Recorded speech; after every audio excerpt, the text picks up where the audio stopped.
It's time for us to get started. Welcome to our study this morning. We're good to see everyone out. Hope you're feeling well and had a good night's sleep.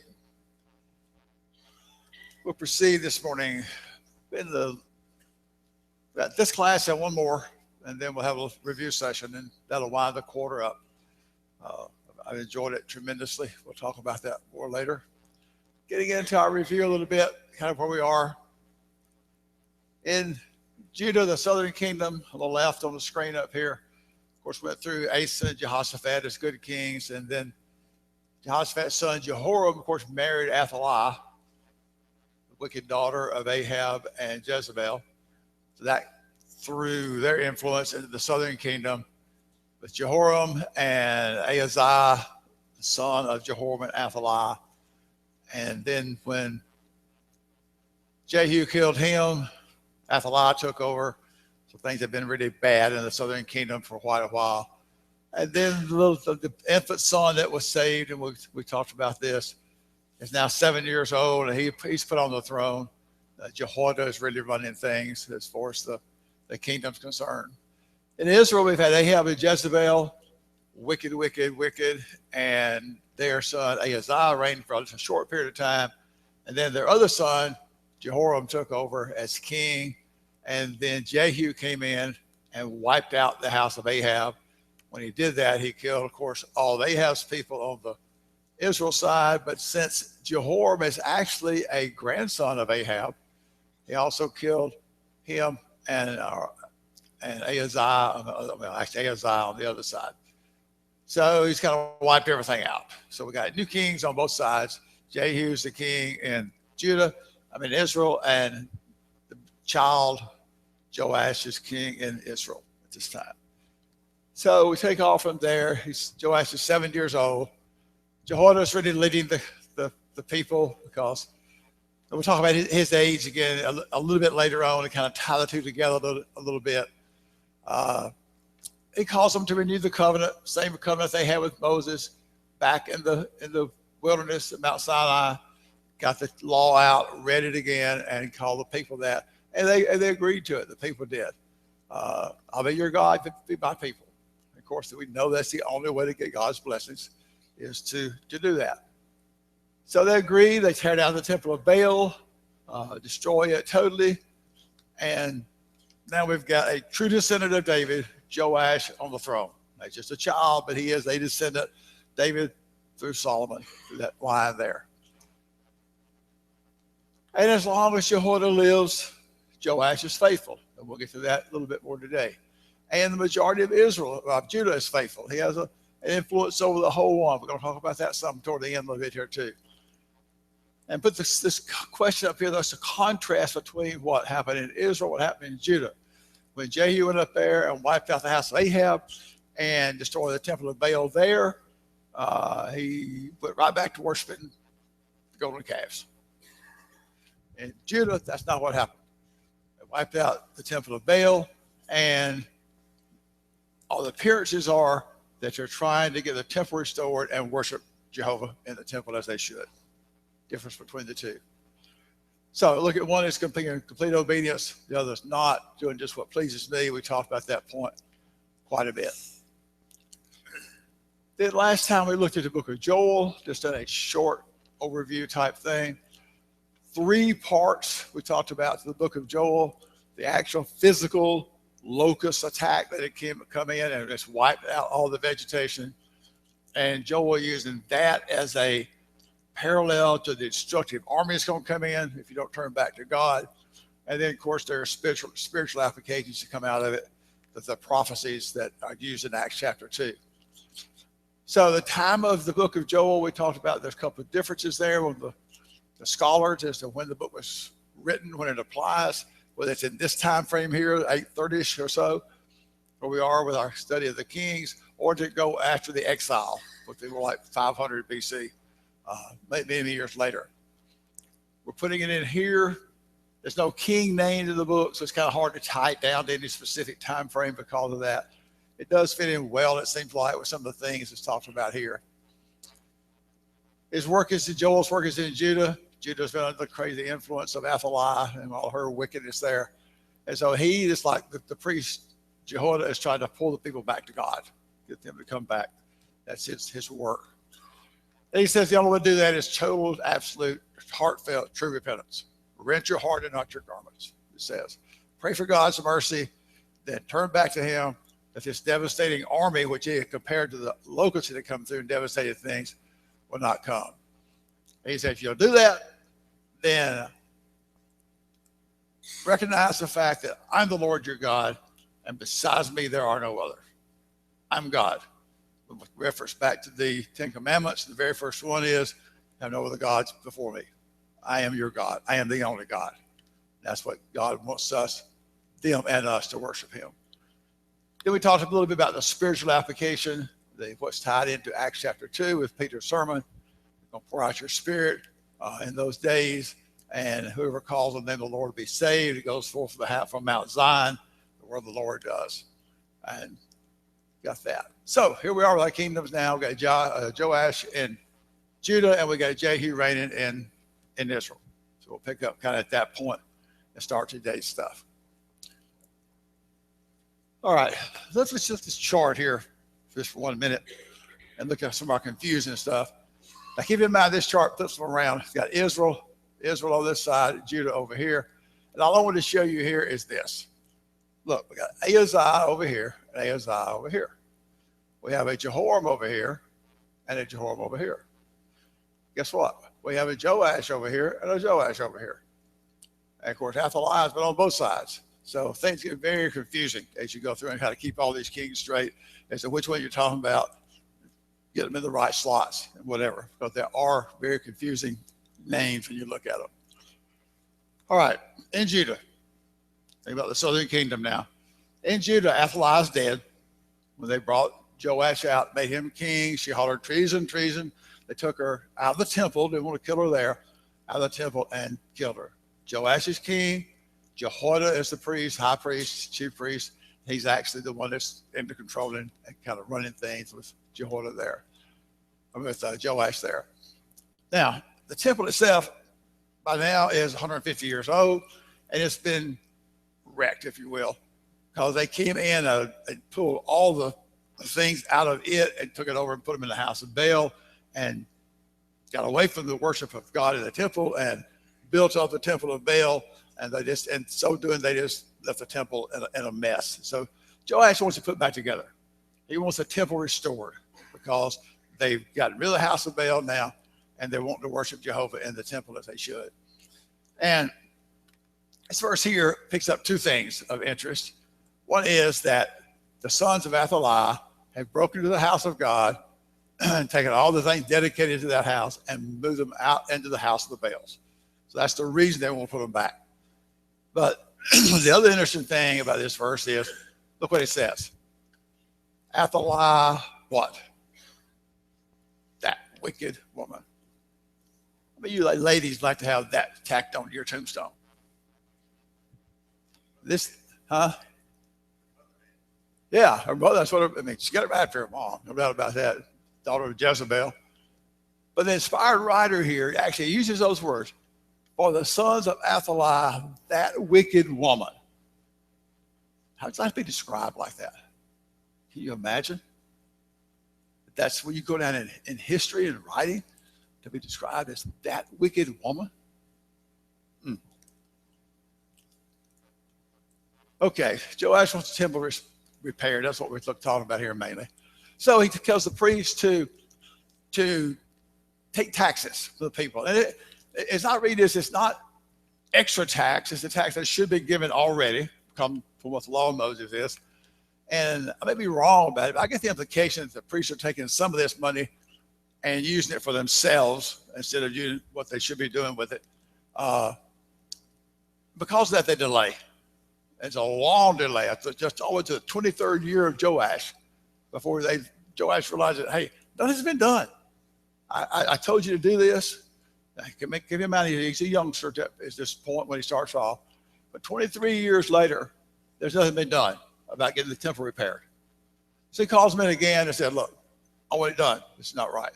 So he takes his chest and he bores a hole in the middle of it, puts it in there for the people to put their money in where it can't be gotten out and got their hands on it. And then they take the money when it gets full. A representative from the king's house, a representative from the priest get together. They take it and they count it and they pay it out to the workers. And the comments made is they were faithful. They were honest in their dealings with the money, and everything got along well for that. And they worked to repair the temple. The work on the temple was done. Then after the temple was repaired, then they took the money left and they bought and made vessels for the temple with that to complete this repair job for the temple. All right, Jehoiada now is old, 130 years old. And that's seems to be quite old for this time frame here. So think about the old man that's been, he and his wife are the one that saved the baby, hid it for 6 years. He's been the mentor to Joash as he grew up. Faithful in his service. His influence has influenced the nation of Judah to keep them faithful during this time. So he influenced not only on Joash himself, but on the entire nation of Judah. When he dies, he's buried, and this is to his credit. He's buried in Jerusalem. He's not a king, he's a priest, but he's buried in the tomb, the sepulcher of the kings. So the honor given to Jehoiada was to be buried in the sepulcher of the kings. That's what he's been to the nation, as if it were. And this is the 37th year of Joash. So Joash reigns 40 years, so he's up toward the end of his reign now. 37 years. He started with 7. He's 42 years old by now. 44 years old. And we'll talk about that point just a little bit later on, some more. Now, after Jehoiada dies, some of the princes of Judah come to see Joash. And they bow down before him, and it's almost like what's the right word, soothe him, make up to him. They want him to do something for them. They know it's not right when they do. They come into Joash. This is on about verse 16, 17, 18, something like that. And apparently what they want to talk about is idol worship. Of course, the high places are still there, even though they're worshiping Jehovah, the high places are still there. And what it appears these princes want to do is go back to their high places and worship. And this is what one commentator said about it. It is that they may set up the groves and the idols again, which were thrown down in the beginning of the reign when they cleaned things up. For they hate to always be, listen to this now. They hate to always be confined to the dull, old-fashioned service in the temple. Now, boy, that's a mouthful. Now, this is the commentator. This is not out of the text, but this is what he gets that they're coming in trying to do. They want to go back and set up their groves and their high places and worship their idols because of the dull, old-fashioned service that's in the temple. And boy, can we read stuff in that today. It's just a mouthful. Yeah, exactly the same thing going on. And here's the bad part. Joash yields to their request. Jehoiada's dead. His influence is dead. But by now, Joash is old enough, he ought to know better, okay? He doesn't need Jehoiada there. But he yields to the request. Zechariah, who is Jehoiada's son, comes in and warns Judah about the idolatry. Because you have forsaken God, he has forsaken you. What's the other thing? It says, if you'll be my God, what? I'll be your God if you'll be my people. Now, you forsake me, Zechariah tells them. You're going to forsake me and turn back to your idols? What happens to the first part of that phrase? I'll be your God if you be my people. You don't be my people? What? Because that's the way, because you haven't made me the God. Okay, they turn to the idol thing there. So Zechariah comes in and says, no, this is not right. It's not right. You've forsaken God. The pledge you made back at the beginning of the reign of Joash. Turn back on it. I know what happens next.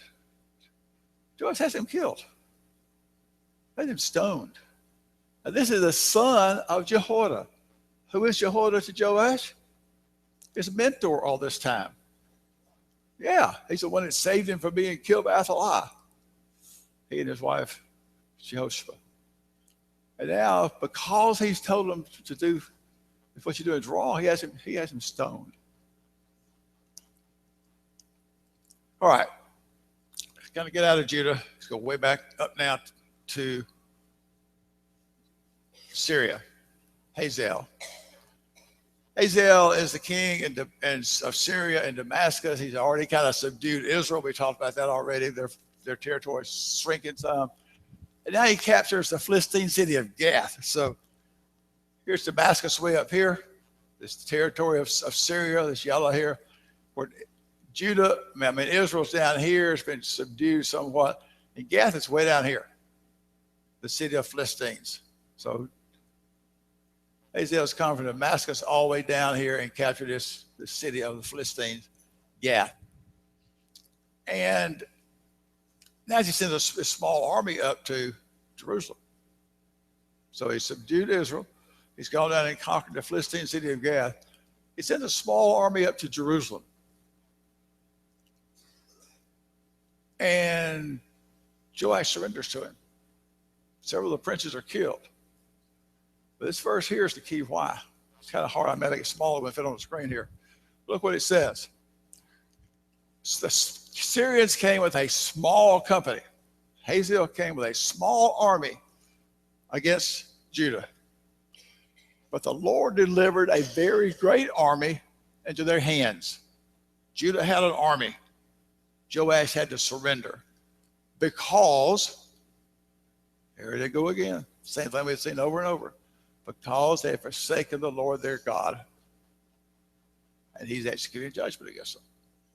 So God is using Hazael to punish Judah because they had turned away from him and gone back to the idols.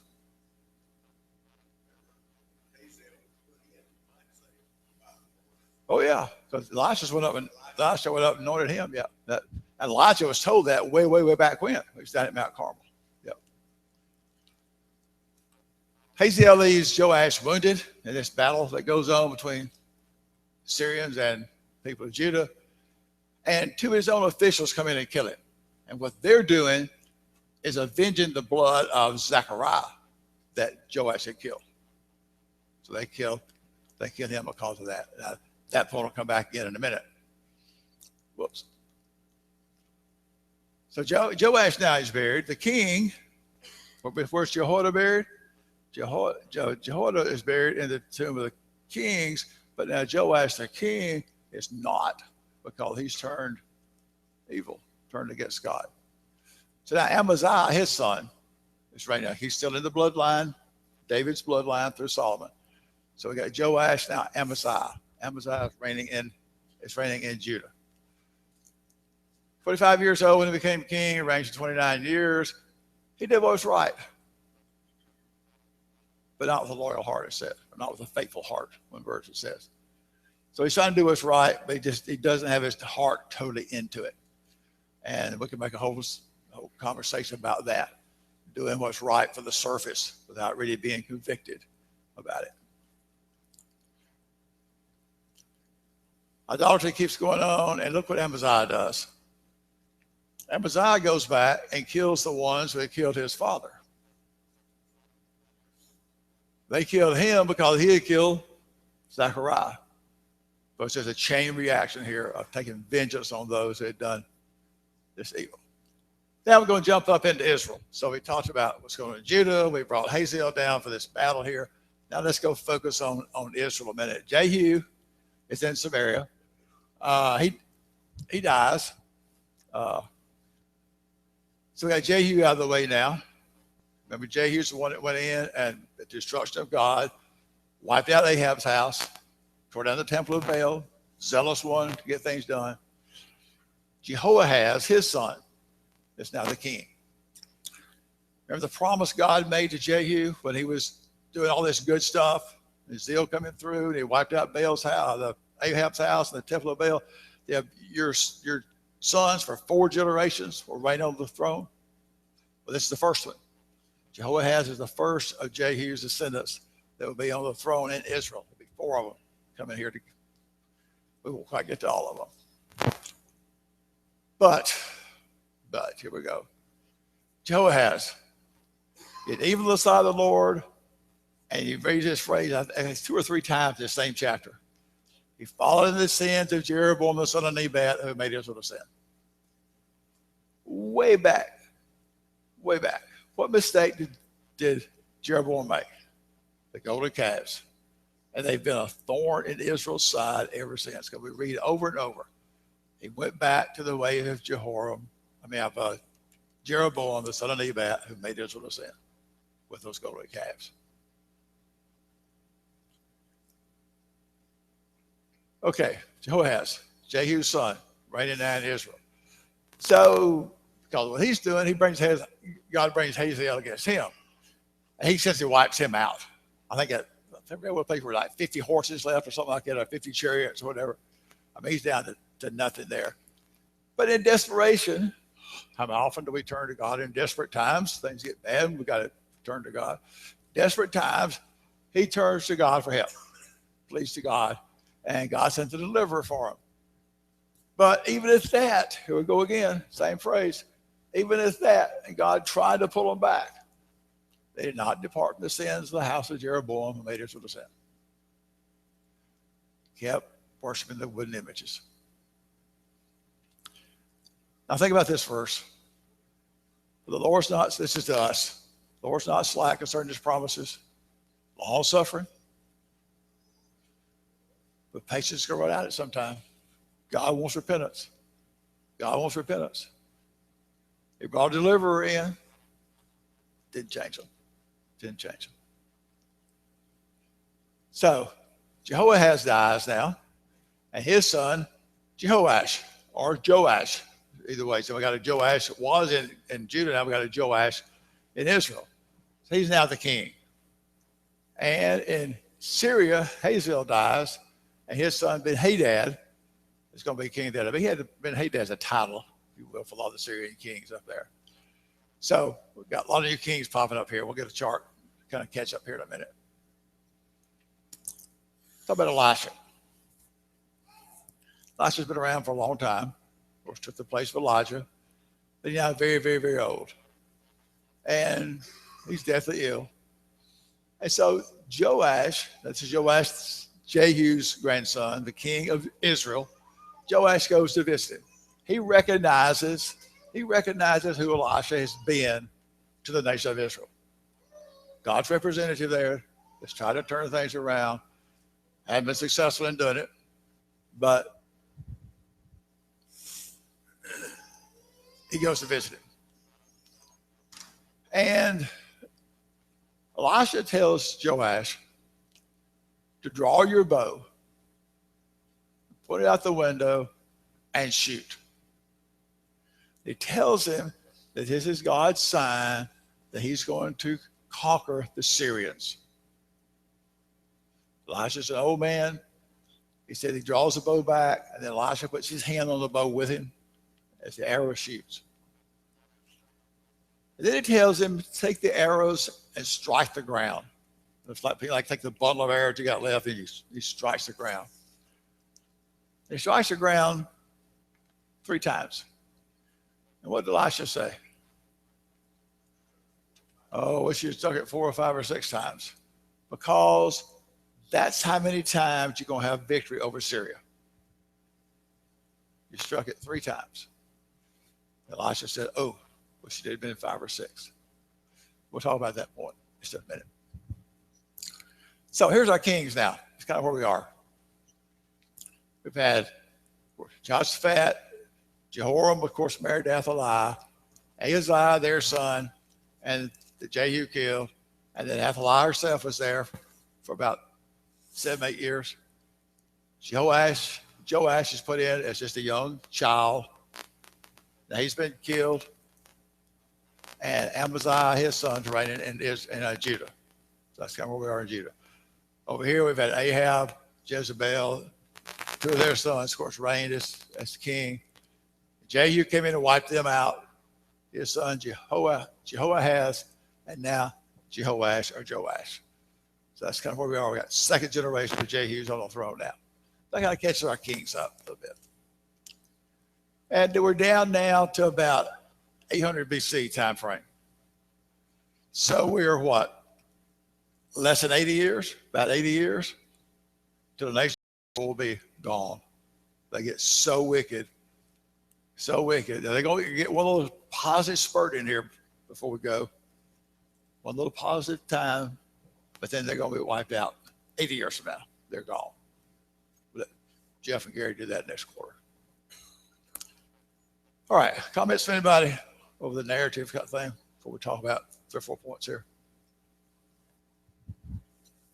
Everybody got all these kings straight, and everybody knows about where they go, right? Somebody asked me, said, how do you keep all that stuff straight? I said, I read that screen back on his back wall. That's why I keep it all straight. Okay, let's talk about a couple of things. Let's go back to the point about Jehoiada being 130 years old and what he's done to Israel, what he's been to, Judah, what he's been to Judah all this time. Think about the relationship. He's 130 years old, and Joash, he dies in the 37th year of Joash. Now, I did a little math. May have messed it up.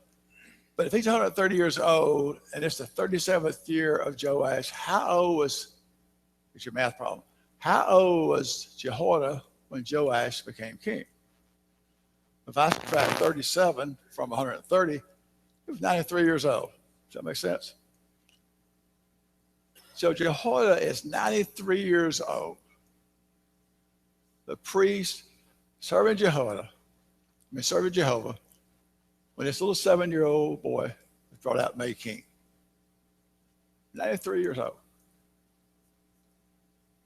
It's his job to mentor this little youngster and bring him on as being king.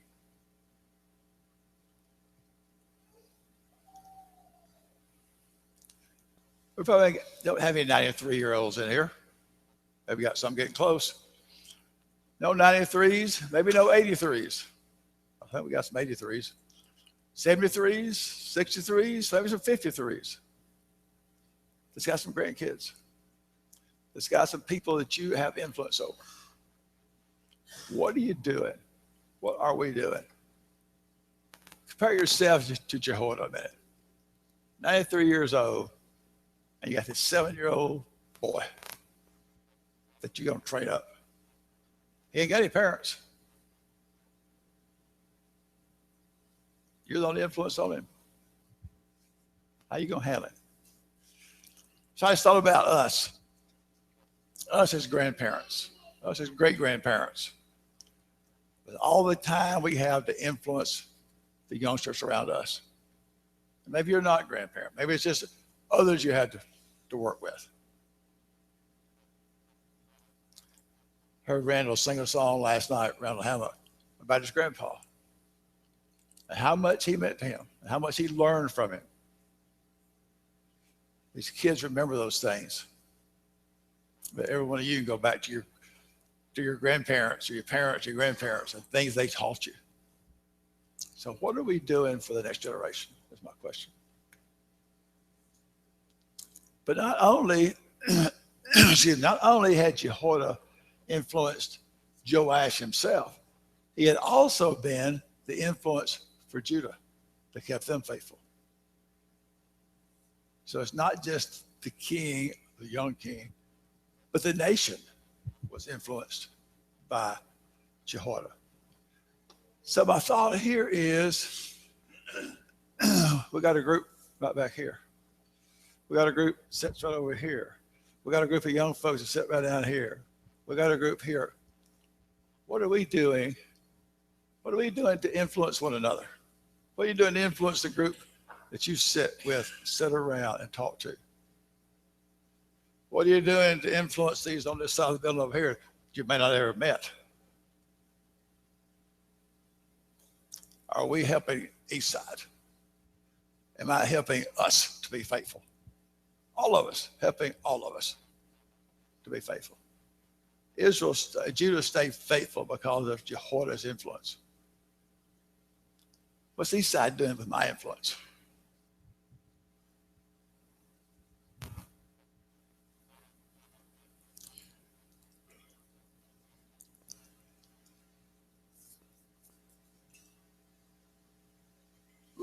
Oops. Zechariah, another point. When Joash, the princess came to Joash, apparently wanted to do the idolatry. Zechariah speaks up and says, you're forsaking God, he's going to forsake you. You're going off the wrong end. You're doing the wrong thing. What did they do to him? They killed him, stoned him. It reminds me of the passage in Galatians that says, have I become your enemy because I tell you the truth? Well, in this case, I would say that's, yeah, exactly right. Become your enemy and the king kills you. How do we react? How do we react when someone comes up to us and says, no, don't do that. Don't do that. Don't do that. Do we stone them in our mind? Do we wish we could kill them? Quit bothering me. You're stepping in my territory. How do we react? How do we react when someone comes up and says, you're going the wrong path? You've been serving God as long as you hold us alive. And now these princes have come in and influenced you. You're taking off the wrong path. I don't like you, stone you to death.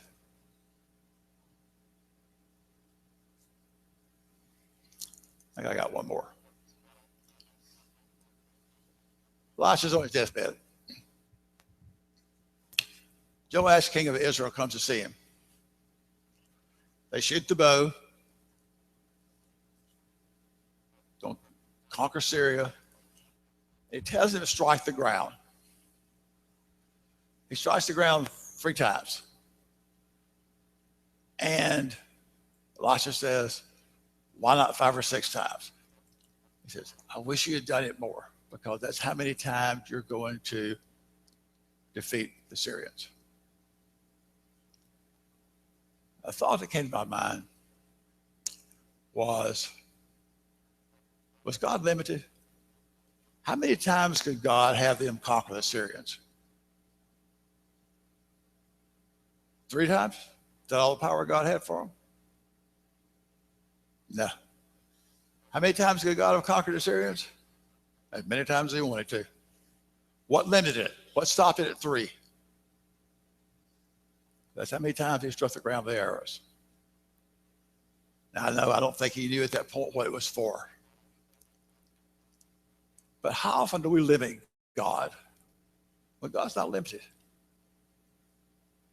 In our minds and our thoughts, we don't recognize how much power God's got. We say, oh, it would, but. And we don't say it out loud. We think, God can't do that. That's too much. I'm asking too much. How much power has God got? I didn't know the words to this little song. Still don't know the words to this little song. So I sent Carla an email and said, send them to me. Here's what the kids sing. Maybe I'll sing it sometime ourselves. My God is so big, so strong and so mighty. There's nothing my God cannot do. Teach our kids that. Do we believe that? The mountains are his, the valleys are his, the stars his handiwork too.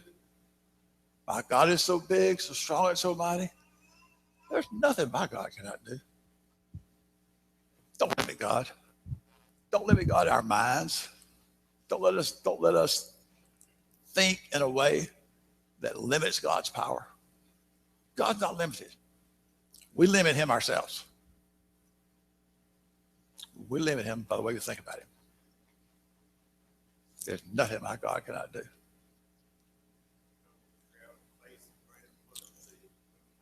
Yeah, let me just believe that.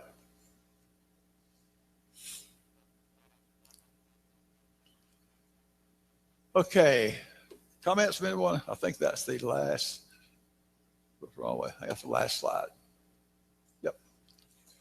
Thoughts from anyone? About what we talked about. But one more lesson that's in the same territory here. 2 Chronicles 24, 25, 2 Kings 14 or so. And then we'll leave it off there for Gary and Jeff to pick up. Put together a review lesson. We'll kind of go back and go through some of these things we talked about. Get it all back as a little recap here at the end. Okay. Thank you.